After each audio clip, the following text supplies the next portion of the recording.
I want to start with North Carolina, NC State. Tyler, you were at that game, 23-18 for Baycott.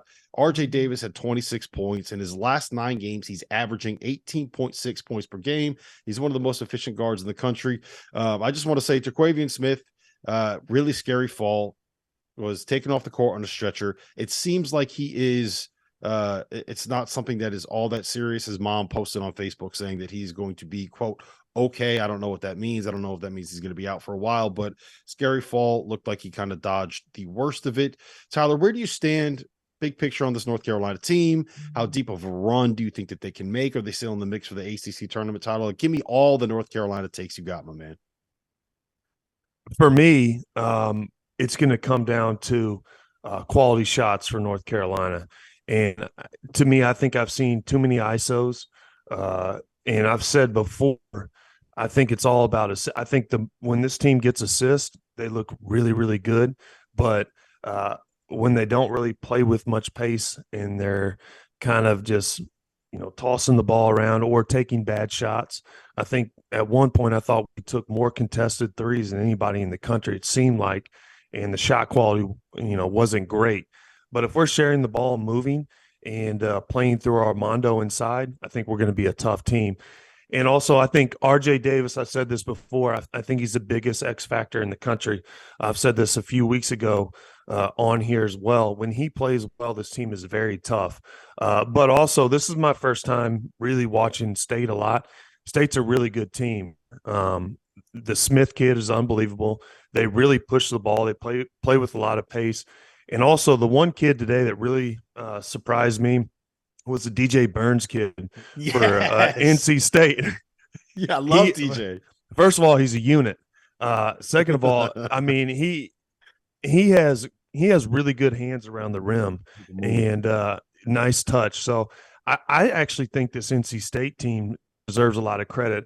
I think Carolina plays really well at home, and I've said that they need to do better on the road to really be the team that they want and set themselves up for a good seed. But I think the ACC, even though everyone says it's a down year, I think they're much stronger than what most people think. And actually, if you look at it last year, everybody said the ACC was down. Well, we almost put 3 teams in the Final Four. Miami was a win away from getting to the Final Four. So that would have put 3 of the 4 teams in the Final Four. ACC teams, I think Miami's a quality team as well. To me, for Carolina to really do well, I think it comes down to RJ Davis having a big night and also the team sharing the ball and getting a lot of assists and quality shots. Only thing I'll add to that is Love needs to be better. If they want to get remotely close to anything they have to do. RJ's, you saw glimpses coming out of the tournament. He's been playing well to me since they got back from Portland. Right after that, he's figured it out. He started playing better. Love has not. He's not shooting it well. He's not making the right decisions. He's still struggling.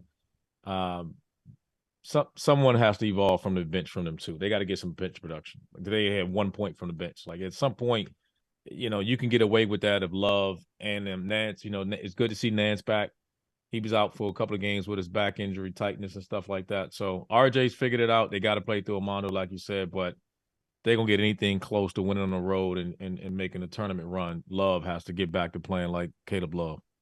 Yeah, I agree with that. And also, I think for the bench, when you talk about Jalen Washington, I thought that was a kid when Armando went down in Virginia. I thought he was somebody that could really step in. And also Seth Trimble has shown a few glimpses off the bench as well. But you're right about they need more depth. They need somebody to step up. Yeah. Tyler, what do you think about Armando coming out to do his post-game interviews wearing Prada sunglasses? I don't know what's up with that. I'm never a big sunglasses inside guy. I always laugh, but I don't know. I have to figure out what's going on with that. I have no clue. I don't know if I could pull off the Prada sunglasses. RC, Duke beat Miami today. Virginia beat Wake Forest today. Clemson beat Virginia Tech today. It looks like we're starting to get kind of a clear cut, about top 5, I would say. Right. For a while, maybe it seemed like Pitt might be in the mix. We thought Virginia Tech was going to be there. I think it's Virginia, Clemson, Duke, Miami, and North Carolina to me, right? kind of there at the top of the ACC. Who of those other 3 games, who impressed you the most? Who are you feeling the best about at this point? Virginia, I mean, look, they've won 5 in a row. They've won 7 out of 8. They have 2 losses by 5 points on the road in the ACC. Are we sleeping on them? No, I mean, they're good. No one questions that. I think the only concern that I have with Virginia is they go through lulls and they don't score. They go through minutes of a game without scoring. Like we talk about, everybody in the country has flaws. I mean, we talk about Carolina, their ceiling is high as anybody. We just talked about them. If Love gets going and gets consistent, look out. Duke, we don't know what they can be. They've had so many injuries all year long. With Derek Lively being out, Dariq Whitehead, and then now Jeremy Roach has been out. He just got back, so we don't know what that team could be like. We'll see. Hopefully, their best basketball coming. Miami's, not struggling, but let me ask you. Let me go back to that on Duke. Do you think that they can get there? Like we've been talking about this probably since October, right? I remember you calling me after Duke. I remember you calling me after you went to their practice in October, and you were like, "Look, they got talent. I don't know if they can get there." And now we're in January and we're like, yeah, well, we don't know if we can get there, but there's a lot of reasons why they can. Yeah, we don't know now because of health, right? Before we were saying it because there's no Zion, there's no Paulo Banchero, there's no one of those guys, but we don't know what this team can be because what they are is they're huge, and it bothers people. Like that length, it's like they beat Miami the other day because Isaiah Wong had a 6'9" guy guard them, and then when he drove down a lane, he had to go through another 6'10" guy, another 7-footer.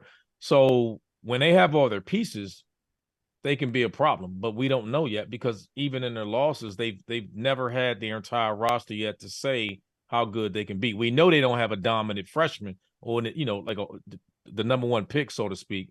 But Filipowski stepped up, played much better than I think than anybody thought. There's some talent there, and then with Jeremy Roach coming back, it slides Proctor off the ball. He made shots today. I think he went 3 for 5 from 3 today. Opens things up a little bit. Secondary ball handle, they get their bench going. We'll see what they can be. I think I'm not saying they'll win the league, but they'll be right there in the end.